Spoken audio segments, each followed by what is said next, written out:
Well, first and foremost, gusto kong magpasalamat sa inyong dalawa, Miss Jessica at saka Sir Francis, sa pagpapaunlak sa amin today. Bago kami nakapag-come up dito sa schedule, ang dami naming na-scout na pwede naming ma-interview. But here you are. Thank you very much sa inyo na nawa maging kayong inspiration sa mga fellow millennials and Gen Zs natin out there para matutunan nila at sila ay ma-educate on gold investment. Si Ate Raquel or Raquel Pawn Shop po talaga ang nag-introduce sa akin sa gold.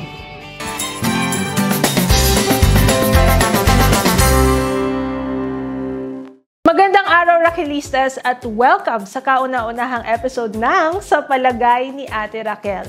Isang mini podcast series tungkol sa mga kwentong Raquelista na tunay na kapupulutan ng aral at inspirasyon. Para sa ating pilot episode, tunghayan natin ang kwento ng isang millennial at Gen Z tungkol sa kanilang gold investment journey. Raquelistas, samahan natin si Sir Francis at Miss Jessica sa kanilang kwentong Raquelista. Sino nag-inspire sa inyo at nag-introduce sa inyo sa mundo ng gold? Si Raquel Pawn Shop po talaga. Kasi before po, wala pa naman talaga akong alam or idea sa gold. Basta nung napapunta lang po ako sa isang business ng Raquel Pawn Shop. Nung una, branch personnel nga ba? Ikaw, Miss Jessica? Other venture siya ng Raquel family. So, siya ay OSIS trading noon. So, engaged siya sa gold buying. So, yun. So, kumbaga, sa iyo ay na-introduce ka ng gold dahil dun sa profession mo. Yes, tama, po. no? So, how about naman ikaw, Sir Francis? So, paano na-introduce sa'yo yung mundo ng ginto? Well, ako naman nag-introduce sa akin ng gold is yung mother-in-law ko. When we are in Hong Kong, na doon kami nag-start na magbumili ng gold. Kasi nung una, wala kaming hilig. Kasi parang ang tingin namin sa gold, wala lang. Pero nung naintindihan ko yung importance ng gold, mas lalo akong nahikayat na mag-invest, na bumili ng gold. Doon lalo ako mas na-inspire na bumili. Ilan taon ka nun, sir? Nag-start ako bumili ng gold in Hong Kong in 20. 20. So, ngayon ay you are 23. 23. Ikaw, Miss Jessica, nag-start ka ay... Way back 2012. Oh, Yeah. so ilan taon ka pa? Decade na rin. Medyo matagal na. Mukha namang hindi naman halata. Decade na rin. Ilan taon ka nun, Miss Jessica, nung nag-start ka na mag-invest sa gold? So, nag-compute na. Kaya ba na calculator? Hindi na. Kaya nga. 26. 26 Yan, ka. 26. Okay. Ikaw 26, ikaw naman, sir, ay 20. So, kumbaga nasa 20, working age na nung nagsimula kayo. So, paano siya nagtuloy-tuloy? Kasi sabi nyo, magkaiba kasi kayo ng pinagmulan kung paano kayo na-introduce sa gold, si Miss Jessica. Dahil sa trabaho niya, ikaw, na-influence ka ng mother-in-law mo. So, from that moment, paano siya nagtuloy-tuloy na eto na tayo ngayon, talagang yung for you the gold investment is really a very wise investment. So paano kayo napunta sa ganun? Pwede niyo bang i-share? Nung una, hindi ko siya talaga nakita as investment. Oh. Parang yung will ko lang na magkaroon ng alahas, yung parang gusto ko lang yung style ng yung mga design. Parang nag-start siya, parang fashion lang sa'yo. Oo, fashion lang siya. Tapos after na, since tumatagal na nga ako as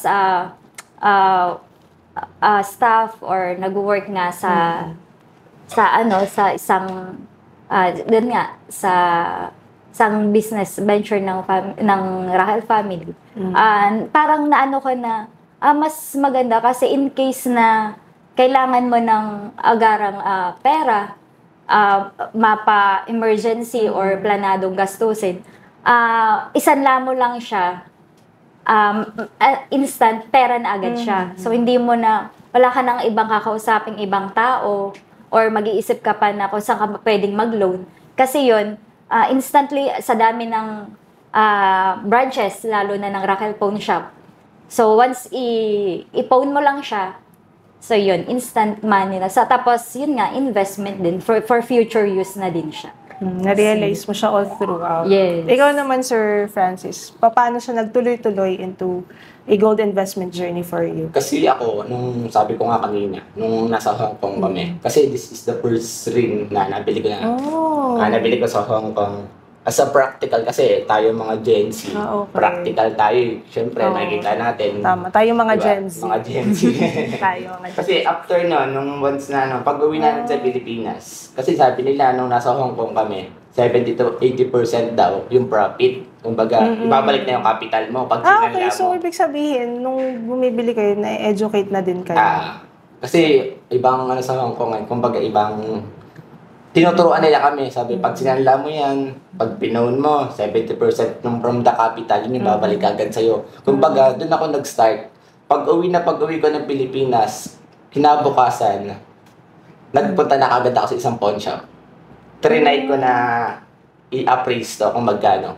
Sabi, tunay naman. Sabi ko, ang galing Kasi doon pa lang sa meron ka ng singseng na nasusuot, privilege mo na yun Kumbaga, nakikita ng tao, panalo ka na Wow, may ring, naka-gold. Diba? Kaya doon ako nag-start. Gagamit mo na siya, tapos nag-i-invest ka pa. Doon ako nag-start ang journey ko sa gold. Okay. Kumbaga, double purpose. Kasi kung titignan mo lang na one purpose lang, gagamitin mo lang siya, hindi. Dapat nakikita mo, ginagamit mo na siya, nakikita ng tao. Kasi ang tingin sa atin kapag may gold, number one, may kaya. Kumbaga, hindi naman term na mayaman, at least nakakaangat-angat sa buhay. Yun yung purpose ko. Kasi napakalaking impact ng image sa atin. Lalo kapag businessman ka. Okay. So parang kumbaga, para sa'yo ay hindi lang siya, parang kayo, napapansin ko halos same din yung mga sagot nyo na parang initially, it's something na you can wear as part of how you present yourself to the public. Pero bukod doon, and yun yung plus point pagdating sa gold, pwede mo siyang gamitin as, sabi mo nga kanina, as a financial solution for you kung magkakaroon ka ng, if ever in the future, magkaroon ka ng problema financially, mabilis mo siyang makukuha. And at the same time, as a business owner naman, pwede mo siyang gamitin para yung mga kinikita mo sa business mo, ay may invest mo siya kasi malaki yung return. Curious ako sa'yo, Sir Francis, kasi sabi mo kanina nung bago tayo magsimula, valued client ka na ng Raquel Pawn Shop. So, gaano ka nakatagal na nagtatransact sa Raquel Pawn Shop? I think almost 3 years. 3. So, ibig sabihin, simula, 1, 2, 20 ka nag-start. So, simula nun, Raquel Pawn Shop na. I'm just curious, kasi ang dami namang pawn shop sa Pilipinas. Bakit Raquel Pawn Shop yung pinili mo na maging partner mo sa iyong gold investment journey? Kasi ang story nan, sabi ko nga, nung after kang mauwi ng Pilipinas, nagpunta agad ako sa pawn shop. Bali, nakatatlong pawn shop ako bago ko makita yung Raquel. Okay. Then after that, nag-stick ka na. Kasi as a businessman, as a businesswoman, napakalaking impact ng ambience or environment. Okay. Lalo kapag mabait yung mga staff. Doon ako nag-start sa Raquel, nung pagpasok ko pa lang, maganda na yung ambience. Kaya ako bumabalik-balik sa Raquel kasi maganda yung service Tapos, mababait yung mga staff. Kaya ako nagtuloy-tuloy sa Raquel. Okay. Talagang nai-imbibe na Raquel Pawn Shop yung tagline na dahil sa Raquel Pawn Shop, palagay ang loob ko. Talagang nakita natin, fresh na fresh. Talagang hindi siya scripted. Talagang palagay ang loob niya. Maganda ang feedback. Ikaw naman, Miss Jessica, kasi kumbaga, sa'yo, ikaw nagtatransact ka sa Raquel. So, pero kung titingnan natin, kasi employee ka din, pero may choice ka di ba? To choose a competition or another avenue. Pero again, as an individual, as a client, as someone na nag-i-invest sa gold, bakit Raquel Pawn Shop naman ang pinili mong partner for your gold investment journey? So, yun nga po, from our tagline na palagay ang loob ko. So, yun. Tapos, syempre, andun ka sa isang establishment na, kumbaga, nagbibigay ng support din sa living mo, sa lahat. So, parang, syempre, mas maganda na tangkilikin mo yung sariling atin. So, yun. Kung kahit may choice ka na, or ako na, sa ibang pawn shop, or let's say, try natin, baka mas mataas, or mas pinipili ko pa rin sa atin mismo, sa Raquel Pawn Shop, mag-transact. So, mas kasi nga na, yun nga, galing na rin kay Sir na, mas meron tayong mga empleyado or appraiser na talagang magagaling sa pagkilatis or yung pag-uuri ng alahas. So, mas natin na sure tayo, kumbaga na talagang tunay, at saka bibigyan tayo ng mas, kumbaga, dekalidad at saka magandang serbisyo. So, yun. Tapos sa mga showroom po natin, so yun, since way back then, naging sales associate din kasi ako. So, kumbaga, from yung dating... So, marami ng journey din ako sa Raquel, sa mismo. Pero hindi ka nag-branch. Talagang SA ka talaga. Oo, hindi po ako nag-branch sa staff. Showroom ka talaga. Oo, kasi ayokong lumayo. So, since may family na rin ako, so baka mapa-assign ako sa malayong lugar. So, yun. Kaya talagang, sabi ko nga nung nagkaroon ng chance na mag-offer sa akin na sales associate, kasi dito lang naman sa Lucena yung showroom. So, yun. Doon lalo ako nagkaroon ng, kumbaga, malaking pagkakataon na mapalapit sa gold. Kaya yun talagang, parang pinag-adya ka ng sitwasyon na talaga. Lalo na ngayon, na talagang nandun na talaga ako sa point kami na talaga yung unang nakakakita. So, yun.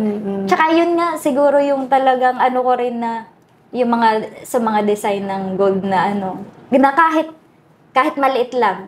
Na, kasi, syempre, as a working mom, hindi naman ganun, kumbaga, ang dami natin pinaglalaan ng pera. So, yung sahod, yung sweldo, so, kahit maliit na alahas, so, yun, mas, pag naipon siya, mo, pag nasanla mo siya, ganun na pala yung worth niya.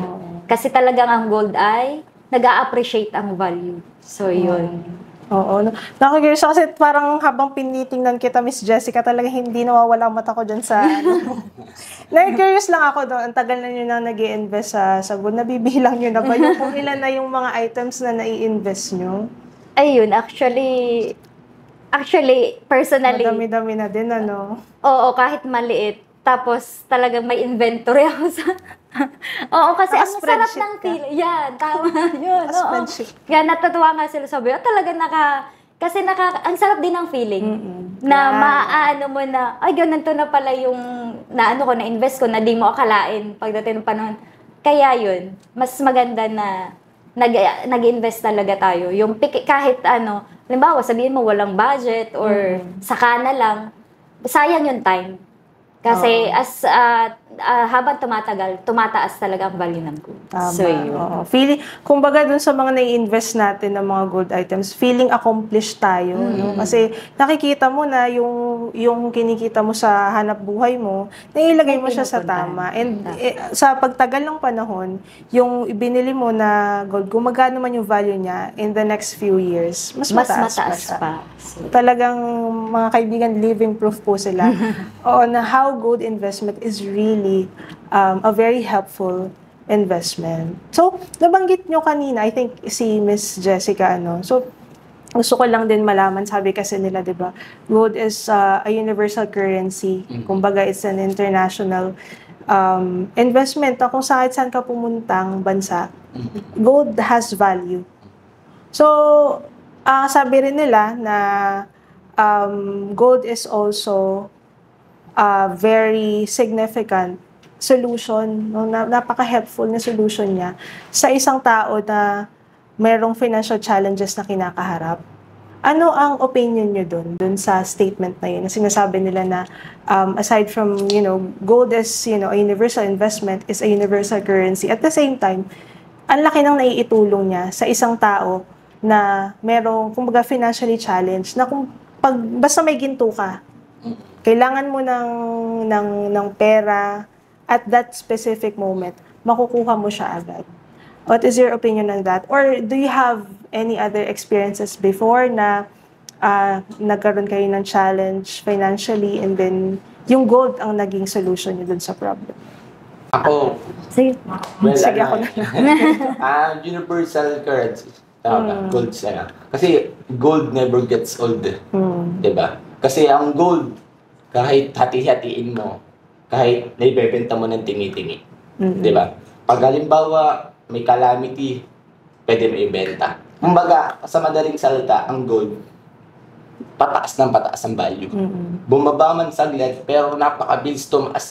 Kasi ako, nagbabasa din ako eh. I search, kumbaga may mga mentor din ako na nagtuturo din sa akin. Last 5 years ago, ganito lang yung per gram ng gold. Last 10 years ago, ganito lang yung value ng gold.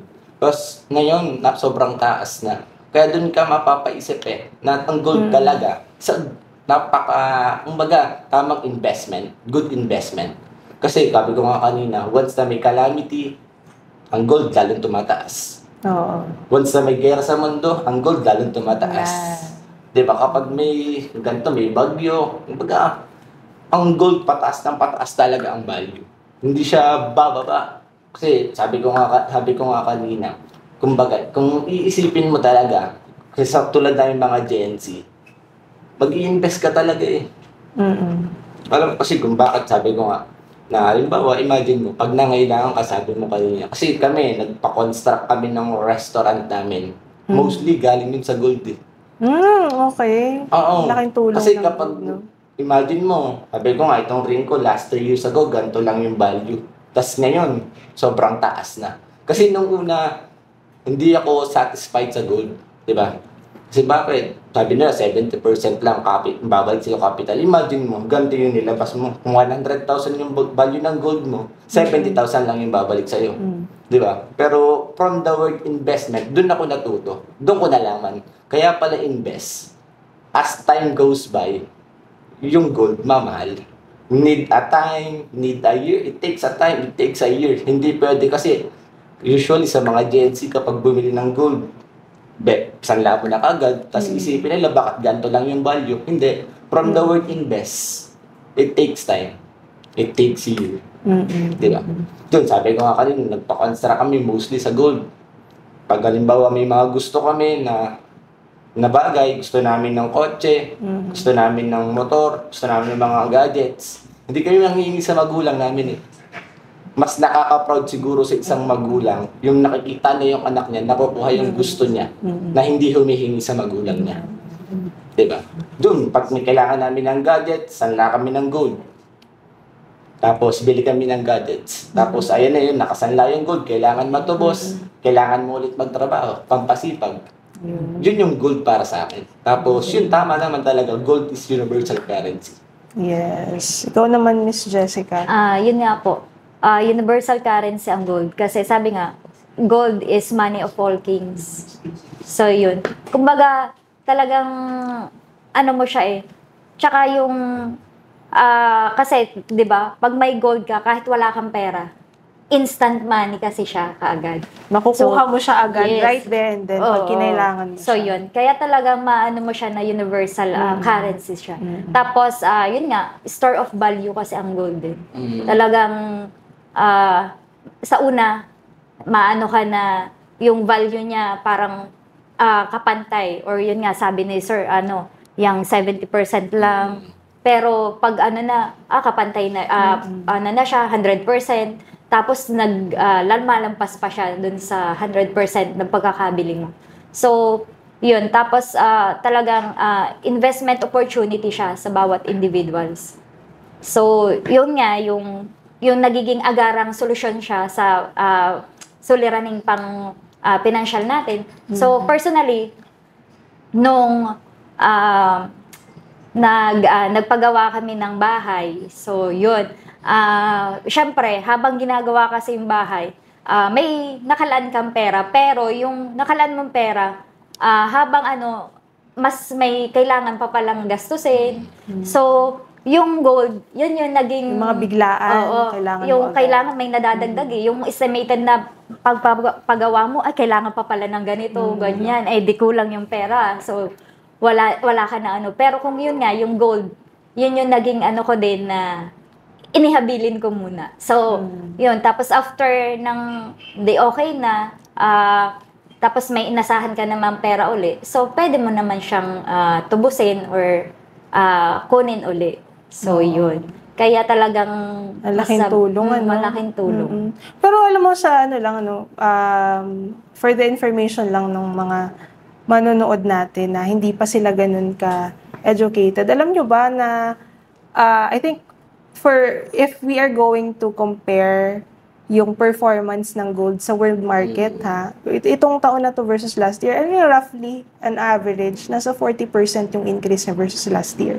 So, biruin niyo yun, kung halimbawa, ang value ng gold nung last year, mga nasa around, I think, 3,000. Ngayon, 4,000-5,000 na ngayon, di ba? Kaya kung, halimbawa, may binili kayong item 2-3 years ago, tapos kailangan mo ng pera, magugulat ka na lang talaga sa value. No? Ang laking bagay. Millennial ka, di ba, Miss Jessica? Parang hindi ka sure. Naku, mali yata yung response natin na client dito. Millennial and Gen Z. Ayan, so tayo kasi yung tinatawag na we are the young working generation. Kumbaga tayo yung mga magulang natin, sila yung mga pa-retire na, 'di ba? Sila na yung kumbaga ine-enjoy na nila yung buhay nila, yung pinaghirapan nila for how many years na sila ay nagtatrabaho. Tayo naman, tayo yung nagsisimula na ulit. So, kumbaga, tayo yung nag-explore. Explorative tayo kung ano yung mga saving options, investment options natin. So, ako may question lang ako, no? I'm sure kasi meron tayong mga audience out there na mga ka-age natin, na mga millennials and Gen Zs na pareho tayo ng mga suliranin, makaka-relate sila sa atin, ano yung mga pinagdadaanan ng mga millennials and Gen Zs right now, and yung mga options na pinipili nila in terms of yung savings and investment. So, sa palagay nyo, bakit importante, especially on our generation, the young working generation, millennials and Gen Zs, bakit importante sa atin na try natin i-explore yung gold investment? Sa palagay nyo, bakit? Ako, yun nga. So, based on my experience, sa almost decades na nga din na pag-invest ko sa gold, na yun nga, kahit maliit, basta pag naipon kasi siya, malaking value din, tsaka malaking tulong sa pangangailangan natin in the future or yung sa present na kinakaharap natin. So, mas talagang, kung investment lang din yung pag-uusapan, mas maganda na mag-invest ka sa gold. So, yun. Kasi, tsaka sa dami ng, kahit pa, loan din siya kung tutuusin. Pero, loan siya na pag na-manage mo, mas halimbawa, yun nga, ipopone mo siya. So, para may kapalit kang pera. Pero, kumbaga, utang siya. Pero, utang na, pagka naman na, yun nga, na tubos mo siya, yung kasi may marami naman paraan para matubos mo siya ng kahit malaking amount, pwede mo siyang partialan or i-renew. Tapos, yun nga, kumbaga, yung kapalit nung ipinown mo, so pag natubos mo siya, so sa'yo pa rin naman yung item. So, kumbaga talagang, unlike kung mag-loan ka or utang na talaga sa labas or sa wala naman walang kapalit na sa'yo talaga. Tsaka sa totoo lang, sa'yo din yung item na yun. Yun na nga po. Parang in-exchange lang natin, ano yung equivalent value niya in cash. So, pero sa'yo pa din siya. May malaking balik pa rin naman sa'yo. Tama. So, yun.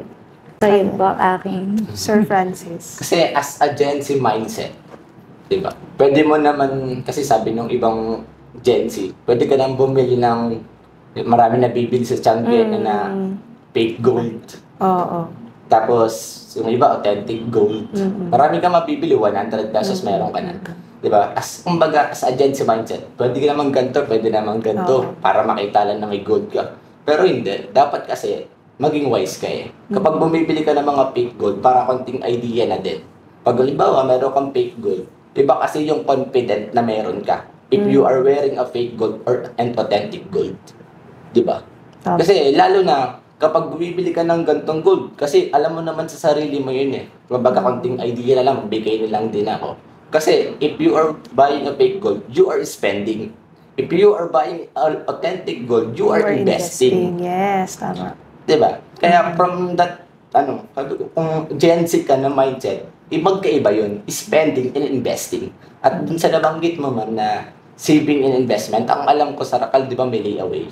Yes, meron. Diba? Meron tayo. Pwede tayo i-educate ng ating Resident Sales Associate. Kasi ako, ma'am, usually, di ko siya Pero natutuwa ako sa kanya. Natutuwa ako sa may layaway. Kasi napakalaking impact pala niya. Lalo sa mga hindi pa kaya mag-afford ng cash. Yes, Kasi, tama. halimbawa, mayroon kang pera sa bank, savings mo yun eh. Pag may nanghingi, alam mo may dudukutin ka eh.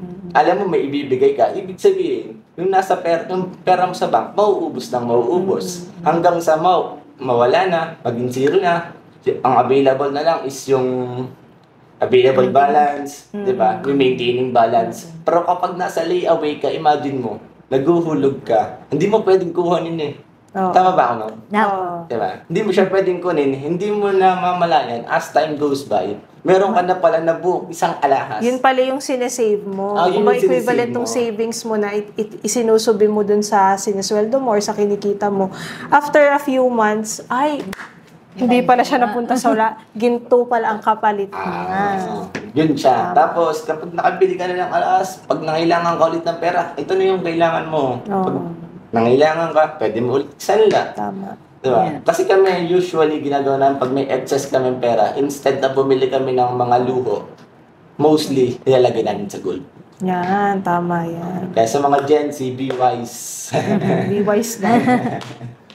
Oo, tama yan. Tsaka at the same time, yun ang nabanggit mo na rin kanina, yung layaway. Siguro kasi, since, yun nga sabi ko nga kanina, tayo mga Gen Z, tas mga millennials din.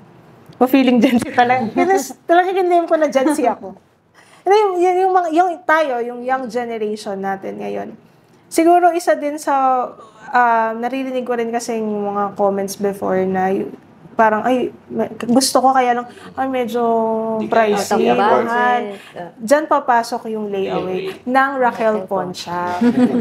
Kasi diba, kumbaga, may gusto kang item, pwede natin siyang i-secure. Kahit installment basis, makukuha mo siya after a few months. Diba, may mga terms tayong available.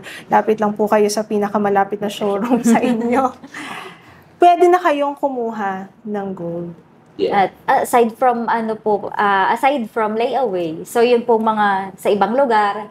So yun, nag-offer na din tayo ng online selling. Last mall. So we're offering na rin sa last mall. Last mall, meron tayo sa Facebook, may live selling tayo sa online sa showroom. Office. Yun. So marami ding way para maka-avail sila ng gold. So parang yun nga, option na lang nila kung ano yung gusto nilang i-avail. Yeah. So yun, very accessible naman po. Kaya mas maganda na yun, mag-invest tayo ng gold kasi accessible naman siya. At tsaka yun nga, yung value ay worth it naman talaga. At ang best choice for your partner sa gold investment journey nyo ay Raquel Pawn Shop. Maraming salamat again, Miss Jessica and Sir Francis. Pero before we let you go, gusto lang namin itanong dahil kayo ay mga certified client, valued clients ng Raquel Pawn Shop. I just would like to ask you something. Bakit ba palagay ang loob nyo sa Raquel Pawn Shop? So, yun po. As part na nga po ng Raquel family sa Raquel Pawn Shop, yun, talagang palagay ang loob ko kasi as a employee and client, so, doon na talaga umiikot yung kumbaga yung mga services na kailangan ko. So, mapa financial, so yung gold investment, so lahat pati nga po yung worth kumbaga yung source of living ko. So, talagang masasabi kong sa Raquel Pawn Shop palagay ang loob. Yun, talaga naman. Nakaka-inspire, sinabi ni Miss Jessica. How about you, Sir Francis? Kasi as 3 years na gold investor, palagay ang loob ko sa Raquel kasi secure yung gold mo once na sinanla mo. At bukod doon, 100% satisfied and recommended ang Raquel Pawn Shop. Ayan, ako talaga namang napakagandang pakinggan. Di ba, nakakatuwa. Thank you again very much, Miss Jessica and Sir Francis. Alam kong pareho kayong busy ngayong araw na ito sa inyong mga activities. But thank you very much. I'm Jessica Birabina, 13 years ng Certified Raquelista. I'm Francis Alvarez, 3 years ng Raquelista. Sa Raquel Pawn Shop, palagay ang loob ko.